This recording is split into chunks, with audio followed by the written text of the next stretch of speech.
आज मी तुम्हाला ह्या 108 गोष्टींच्या मालेमधली जी गोष्ट सांगणार आहे ती गोष्ट आहे भारतरत्न डॉक्टर बाबासाहेब आंबेडकर यांच्या शिक्षण काळातली। कुठलाही माणूस हा शिक्षणाने मोठा होतो आणि त्याचं एक अतिशय चांगलं उदाहरण म्हणजे बाबासाहेब आहेत। ते मुंबईमध्ये ग्रॅज्युएशन पर्यंत शिकले, म्हणजे BA पर्यंत मुंबईमध्ये शिकले। आणि आता पुढे काय करायचं तर पुढच्या शिक्षणासाठी आपण अमेरिकेत जायचं असं त्यांनी ठरवलं। तर अमेरिकेत जायचं तर खूप खर्चाची गोष्ट होती। खर्च कसा काय करणार म्हणून मग सयाजीराव गायकवाड जे बडोद्याचे राजे त्यांनी बाबासाहेबांना म्हणजे भीमरावांना स्कॉलरशिप दिली आणि ती स्कॉलरशिप घेऊन बाबासाहेब अमेरिकेत गेले।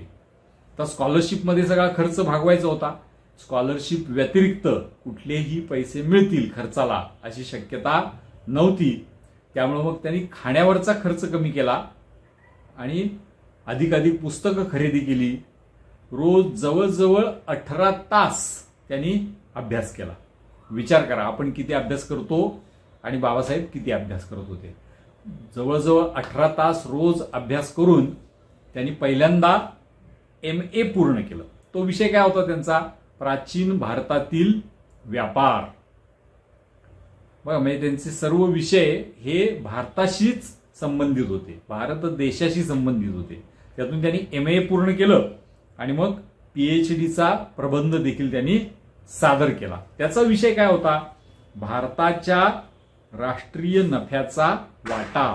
म्हणजे इंग्रज भारतात राज्य करत होते, मग भारतामध्ये जे काही सगळे व्यवहार होत होते त्या सगळ्या व्यवहारातून नफा किती उत्पन्न होत होता।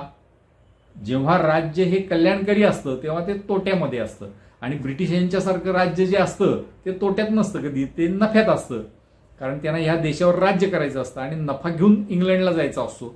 त्यामुळे ते नफ्यातलं राज्य होतं। तर नफा मिळतो किती आणि त्यातला किती वाटा हा भारताच्या विकासासाठी खर्च केला जातो आणि किती वाटा हा इंग्लंडला नेला जातो याचा अभ्यास त्यांनी केला आणि तो प्रबंध सादर केला।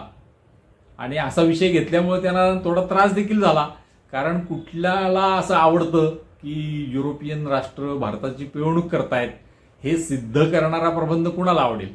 त्यामुळे त्यांना त्यामध्ये थोडा त्रास देखील झाला, पण त्यांनी तो प्रबंध पूर्ण केला। आता त्यांची PhD तर झालेली होती। ते ज्या समाजामध्ये जन्माला आलेले होते त्यामध्ये इतका शिकलेला माणूस कोणी नव्हता। त्यामुळे ते जर थेट भारतात आले असते तर ते सगळ्यात जास्त शिकलेले गृहस्थ म्हणून त्यांची प्रशंसा झाली असती, गौरव झाला असता। म्हणून खरं तर त्यांनी भारतात परत यायला पाहिजे होतं, पण त्यांची शिक्षणाची लालसा ही इतकी होती की त्यांनी स्कॉलरशिपचे अजून काही दिवस शिल्लक होते तर त्यामध्ये आपण इंग्लंडला जायचं आणि एक अजून PhD करायची असं त्यांनी ठरवलं। म्हणून ते अमेरिकेतून भारतात परत न येता तिथूनच ते इंग्लंडला गेले। लंडन स्कूल ऑफ इकॉनॉमिक्समध्ये त्यांनी प्रवेश घेतला आणि PhDच्या अभ्यासाला सुरुवात केली। पण थोड्याच दिवसात त्यांची जी बडोद्याहून मिळणारी स्कॉलरशिप होती ती स्कॉलरशिप संपली। आता खर्चाला काहीही मार्ग नव्हता, म्हणून शिक्षण अर्धवट सोडून परत यावं हे आता त्यांना नाईलाज होता। पण इथं सुद्धा त्यांचं एक वैशिष्ट्य दिसतं। ते वैशिष्ट्य काय आहे तर त्यांनी शिक्षण माझं सुटलं असं नाही म्हटलं। त्यांनी त्या लंडन स्कूल ऑफ इकॉनॉमिक्समध्ये एक अर्ज दिला की मला काही काळासाठी गॅप द्या, सुट्टी द्या। मी भारतात जातो, पैशांची व्यवस्था करतो आणि PhD पूर्ण करण्यासाठी इथे परत येतो। विद्यापीठानं त्यांना ती मान्यता दिली देखील आणि ते भारतात आले। त्यांनी काही काळ शिकवण्याचं काम केलं, अन्य काही कामं केली आणि असं सगळं करून काही कर्ज पुन्हा काढलं आणि ते कर्ज घेऊन ते इंग्लंडला जायला तयार झाले। त्यावेळेला खरं तर त्यांना दुसरी एक संधी आली होती। ती संधी काय होती तर मुंबईचं जे विधिमंडळ होतं हे आता इतके शिकलेले गृहस्थ होते, अमेरिकेत शिकून आले होते, त्यामुळं त्यांना विधिमंडळाचा सदस्य होण्याची संधी आलेली होती यावेळी। पण त्यांनी ठरवलं की विधिमंडळाचा सदस्य आपल्याला नंतर होता येईल, आत्ता आपली जी अर्धवट राहिलेली दुसरी PhD आहे ती आपण पूर्ण करायची। यासाठी ते इंग्लंडला परत गेले त्यांनी ती पूर्ण केली. यावेळचा त्यांचा निबंध काय होता? तो होता the problem of the RuPay.